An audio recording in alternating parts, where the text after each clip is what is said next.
కానీ ఈరోజు ఎంత దౌర్భాగ్యమైన పరిస్థితి అంటే కరోనాలో ప్రజల్ని గాలి వదిలేసిన భానుప్రకాష్, కరోనాలో గాలిని వాళ్ళ కార్యకర్తలు వదిలేసిన భానుప్రకాష్, కరోనాలో తాను బతుకుంటే చాలు బలిసాగు తినచ్చు, ఎవరు ఎప్పుడు చచ్చినా పర్లేదు అనుకున్న భానుప్రకాష్ ఈ రోజు నా గురించి మాట్లాడుతున్నాడు. కరోనాలో అయినా ఎమ్మెల్యేగా అయినా ఏపీఐసీ చైర్పర్సన్ గా అయినా మంత్రిగా అయినా ఈ రోజు ఓడిపోయాక కూడా నేను ప్రజల్లోనే ఉన్నాను, ప్రజల కోసమే ఫైట్ చేస్తాను, ప్రజలకి సంక్షేమం అభివృద్ధి చేస్తాను. నా జోలికి వస్తే తోక కట్ చేస్తా, తోలు తీస్తాను కూడా ఈ సందర్భంగా తెలియజేస్తుంది. ఒక ఆడదాన్ని ఉండి కరోనాలో నా పిల్లలు, మా అన్న పిల్లలు, మా వదళ్ళు అన్నలు ఇంట్లో ఉంటే నేను ఫ్యామిలీ రిస్క్ చేసి బయట తిరిగి పనిచేశా. 5 మండలాల్లో మీరు చూస్తుంటారు. మున్సిపాలిటీ వర్కర్స్ కానీ, పోలీసులు కానీ, ఆశా వర్కర్లు కానీ, అలాగే వాలంటీర్స్ కి మనం వండి పెట్టాం భోజనాలు, హోటళ్లు లేకుండా వాళ్ళకి సరుకులు మనం ఇచ్చాం. జగన్మోహన్ రెడ్డి ప్రతి ఇంటికి డబ్బు ఇచ్చాడు, 1000 రూపాయలు, కూరగాయలు ఇచ్చాడు, బియ్యం ఫ్రీగా ఇచ్చాడు. ఏం పని చేసుకోలేక ఇంట్లో కూర్చుంటే వాళ్ళకి జరగదు కాబట్టి పర్సనల్ గా నేను చేశాను, ప్రభుత్వం తరఫున జగనన్న చేశారు. ఇంటింటికి టెస్ట్ చేశాం. ఎక్కడైనా కరోనా వస్తే ఆ ఇంటికి వెళ్ళడానికి అక్షరాలు భయపడితే మేము వెళ్ళి స్ప్రే కొట్టాం. ఇక్కడ మేము కోవిడ్ సెంటర్ పెట్టి సొంత డబ్బులతో ఎన్ని మెడిసిన్స్, ఎంతమంది ప్రాణాలు కాపాడడానికి ఎలా పనిచేసామో ఇక్కడ ఉన్న వాళ్ళందరికీ కూడా తెలుసు. అవి తెలియకుండా హైదరాబాద్ లో దాక్కున్న వాడు మాట్లాడతాడు. ఏం మాట్లాడతాడు? ఆమె ఏం అభివృద్ధి చేసింది, ఆమె ఏం చేసింది, కళ్ళు కనిపిస్తున్నాయా లేకపోతే హాస్పిటల్లో ఆపరేషన్ చేసుకో. ఈరోజు 30-35 సంవత్సరాలుగా మీ నాన్న రాజకీయాల్లో ఉన్నాడు. ఇదే పుత్తూరు గడ్డ మీద నిల్చొని చెప్తున్నా, ఇదే పుత్తూరు పగడాలపేట మిగతా మండలం ఈ 2 కలిసేగా చెప్తున్నా. ఇదే పుత్తూరులో 30-35 సంవత్సరాలుగా ఆ పార్టీ అని చెప్పి మీ నాన్నగారు ఉన్నారు. ఎందుకు పాలిటెక్నిక్ కాలేజ్ కట్టలేకపోయారు? ఎందుకు పార్క్ కట్టలేకపోయారు? ఒక మున్సిపాలిటీ అంటే పార్క్ ఉండాలి కదా, ఒక మున్సిపాలిటీకి హెల్త్ సెంటర్లు ఉండాలి కదా. ఎందుకు రెంటల్లో ఉన్నాయి? మేము వచ్చాక ఎందుకు కట్టగలిగాము?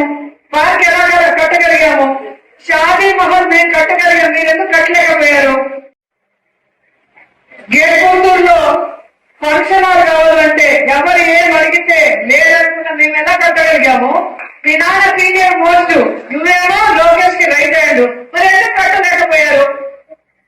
ఎక్కడో తిరుపతి, విజయవాడ, వైజాగ్ లాంటి సిటీల్లో ఉండే ఆనందధామం, ఎలక్ట్రిక్ రెమ్యునేషన్ ఉండే శ్మశానాలు ఈరోజు చావు కూడా గౌరవప్రదంగా ఉండాలి నా ఓటర్లకని పుత్తూరు నగిరిలో నేను మా ఎంపీని రిక్వెస్ట్ చేసి ఒక్కొక్క చోట 2 కోట్లు ఖర్చు పెట్టించి చేయగలిగాను.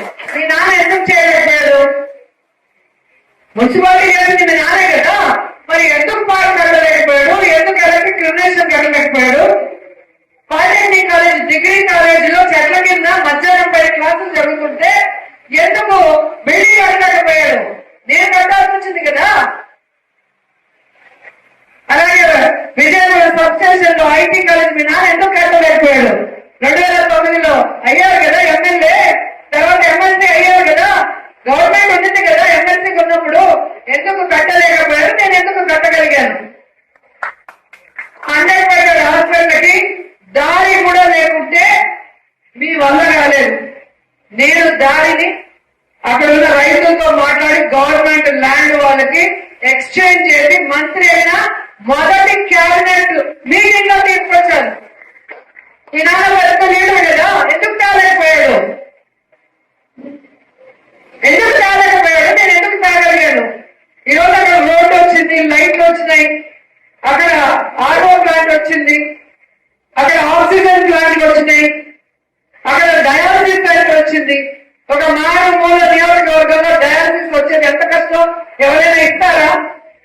జగన్మోహన్ రెడ్డి గారిని నేను ఏం అడిగినా సొంత చెల్లెలాగా ప్రజల కోసమే ఏం అడుగుతుంది అని ప్రతి దానికి టిక్కుబెట్టి ఇచ్చారు. మరి మీకెందుకు ఇవ్వలేకపోయారు? మీరు పనిచేసినప్పుడు నాయకులు మీకు సొంత లాభాలు తప్ప ఏ రోజైనా ప్రజల గురించి మీరు ఆలోచించారా అని అడుగుతున్నా. కానీ రైల్వే పనులు కానీ, కళ్యాణ మండపాలు కానీ, షాదీమాలు కానీ, గుళ్ళు కానీ, పార్కులు కానీ, శ్మశానాలు, ఎలక్ట్రిక్ జనరేషన్స్, కాలేజీలు ఇవన్నీ కట్టాల్సిన అవసరం ఏముంది? ఎంత శ్రమతో కూడుకున్న పని. ఒకదానికి జీవో తెచ్చుకోవాలన్నా, ఒకదానికి శాంక్షన్ చేసుకోవాలన్నా ఎన్ని నెలలు తిరగాలి ఆఫీసులకి. ఆ లెటరు సర్క్యులేట్ అవ్వడానికి ఎంత వేగంగా మన పిఏ పనిచేయాలో ఒకసారి ఆలోచించండి. సో మాట్లాడడం ఈజీ. ఆమె ఏం చేసింది? ఆమె షూటింగ్ చేసుకుంటుంది. ఆ రోజు మేము యామర్పడుతూ ఉన్నాం కానీ దొంగగా బతికారు. ఇప్పుడు లోకల్ బాడీ ఎలక్షన్స్ వస్తాయి కదా, అప్పుడు తెలుస్తుంది ప్రజలు మీకు నిజంగా ఓట్లు వేశారా, మీరు ఈవీఎంని మ్యానిపులేట్ చేసి ఓట్లు వచ్చినాయో ఆ రోజు అర్థమవుతుంది. మీ నాన్న అంత కష్టపడితేనే 1000-2000 ఓట్లతో గెలిచాడు. ఏంటో నువ్వేం పని చేసినట్టు చాలా గొప్పగా మాట్లాడుకుంటూ మా మీద నిందలు వేయాలంటే, మా నాయకుడు కనుక తిరగబడితే నువ్వు నియోజకవర్గంలో కూడా తిరగలేదు. ఆ విషయం తెలుసుకోండి. మా జగనన్న మేము డిసిప్లిన్ గా ఉన్నాం. మా నాయకుల్ని గొడవలు వద్దు, ప్రజల్లో చులకన అవ్వకూడదు, ప్రజలకి మంచి చేయాలి అని మంచి మాటలు చెప్పాం కాబట్టి 5 సంవత్సరాలలో ఒక ఫేక్ కేసు కూడా నగిరి నియోజకవర్గంలో లేదు. ఒక్క తెలుగుదేశం జనసేన వాడి ల్యాండ్ ప్రాబ్లం లేదు, ఒక లీగల్ ప్రాబ్లం లేదు. ఈరోజు ఎలా వచ్చాయండి? గతంలో ఉన్నాయి, మళ్ళీ ఇప్పుడు వచ్చాయి. కాబట్టి తెలుగుదేశం పార్టీ, జనసేన వాళ్ళే కాకుండా మన పార్టీ నుంచి అటుపడి బాగుతున్న వాళ్ళకి చెప్తున్నాను, ఎప్పుడు రోజులు మీది కాదు. రాబోయే జగనన్న ప్రభుత్వం ఒక్కొక్కరికి ఈ 5 ఏళ్ళు మీరు చేసింది కక్కిస్తాను, మీరు చేసిన తప్పులకి రాజ్యాంగబద్ధంగా, న్యాయబద్ధంగా మీకు శిక్ష పడేలాగా చేస్తానని కూడా ఈ సందర్భంగా తెలియజేసుకుంటూ, ఈ రోజు ఈ రీకాలింగ్ మేనిఫెస్టో ద్వారా సిన్సియర్ గా గుంపులు ఎవరికైనా పర్లా ఒక్కొక్కరైనా వెళ్ళొచ్చు. మీ వార్డులో మీరు వెళ్ళి వాళ్ళ మేనిఫెస్టో ఈ యొక్క మనం ఇప్పుడు చూపించాం కదా, ఈ బార్కోడ్ ని స్కాన్ చేస్తే మీకు చంద్రబాబు నాయుడు, పవన్ కళ్యాణ్ ఉమ్మడి మేనిఫెస్టో వస్తుంది, అలాగే సూపర్ 6 వస్తుంది. సో వీటిని వాళ్ళకి చూపించి వీటిలో ఏమేమి వచ్చాయి, ఏమేమి రాలేదు అని వాళ్ళని అడగండి. ఏం వచ్చాయో ఆ ఇంటి నెంబరు, పేరు రాసుకొని అవి రాసుకోండి. ఒకవేళ ఎలిజిబిలిటీ ఉండి రాకపోతే అవి కూడా రాసుకొని వస్తే వాళ్ళు ఏం చేశారు, అది సుపరిపాలన, శుద్ధ దండగ పరిపాలన అనేది మనం చెప్తాం. సో ఈ కార్యక్రమాన్ని భయపడాల్సిన అవసరం లేదు, మనం తప్పు చేయలేదు.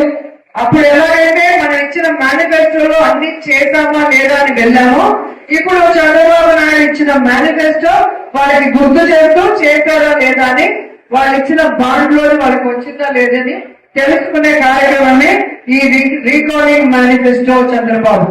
సో ప్రతి ఒక్కరు కూడా మనకి 5-6 రోజుల టైం ఉంది. ఈ లోపల అందరూ కూడా దీన్ని పూర్తి చేసి మీరు రాసుకున్న పేపర్స్ అన్ని మాకు ఇవ్వాలని కూడా కోరుకుంటూ, మేమేమంటాం, రోజా అంటానా, రోజక్క అంట. ఎంత ముద్దుగా పిలుస్తాను నేను, ఎవరైనా పిలుస్తారట రోజక్క అంట. ఎందుకు?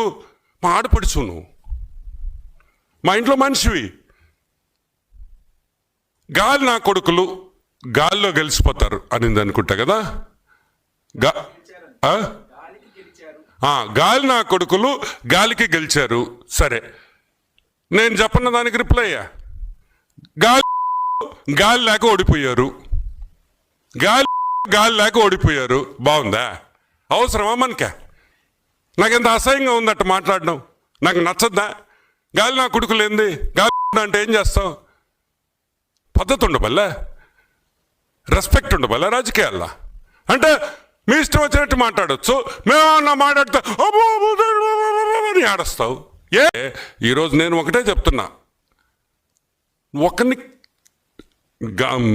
నగరిలో మా MLA Bhanu, is from a very renowned family, మంచి కుటుంబంలో నుంచి వచ్చినాడు అతను. అతనేం గాలికి రాలా నీలాగా.